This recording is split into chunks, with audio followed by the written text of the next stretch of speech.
Hi, I'm Dr. Mark Pitstick from soulproof.com. After-death contacts, ADCs for short, are very common, provide reassuring, comforting evidence that life continues after death and you can see your loved ones again. So the definition of after-death contacts is any sort of perception of departed loved ones. That can be the usual five senses: seeing them, hearing them, smelling a fragrance that you associate with them, or it can be more ethereal senses, having a telepathic communication, feeling their presence, having things happen.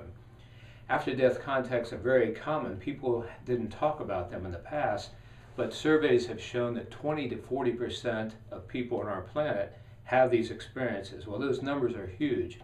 And the breakdown is 25 to 40% of the general public has had ADCs, 66% of widowers and widows, 75% of families whose children have passed on.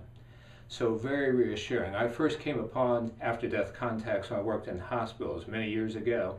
I was a respiratory therapist. I would go around and check the oxygen, and several times an elderly patient would tell me very animatedly, "I don't know why I'm telling you, but there's just something about you. But last night my husband stood at the foot of my bed and told me I would see him again soon. He died 10 years ago." These people were totally coherent, rational, and then invariably the next day when I come by to check their oxygen, they would have passed on. So with one foot in the spirit world, one foot in the physical, they were starting to glimpse spiritual dimensions and seeing these loved ones who are just in a different dimension. They're there, but many of us can't see them. So exciting stuff, after-death contacts. These are broken down into four categories, and the first is shared evidence. So it's one thing when a person has a personal experience, which we'll talk about, but it's even more documented or impressive when more than one person at a time has them. For example, one of the people in our documentary, the Soul Proof documentary, Nancy Arthur, who gave permission to use this, she and her family were sitting around the computer emailing her sister in Louisiana and assessing their mother's value of her estate. Their mother had passed on the year before. They were lowballing it for tax purposes, and Nancy had just emailed to her sister, "I hope Mother isn't upset that we're underestimating the value of her estate." Just then the phone beside the computer rang, and Nancy, her husband, and both her daughters were shocked because they all knew that phone was unplugged. That's the only phone in the whole house that was ringing. Now the other four were, and they all sat there and looked at the phone cord, which was unplugged, because that's the days when you had to plug in the computer. So that was a shared experience that they all saw, and also a very interesting technological aspect to it. Another is a patient, Elizabeth Lemaster, who shared when her husband Ted died.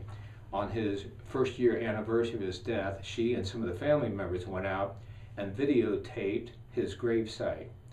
The flowers, the trees, the gravestone, and all through that, a sparrow was sitting on top of the gravestone, flying around, chirping. They thought it was so cool. Maybe like, well, this is Dad making contact with us. When they got home and played the video for other family members, there was the tombstone, there were the trees, there were the flowers, but no sparrow. And again, Elizabeth and her family members saw this firsthand, and so it's a shared experience. A prominent, Dr. Raymond Moody told me about a prominent psychologist in France who was doing the facilitated after-death contacts, which we'll talk about later. One of his clients was in the booth seeing a departed loved one. The psychologist heard her make a noise, thought she was asking him to come into the booth, stuck his head in, and he saw in the mirror the same apparition. So again, another shared after-death experience.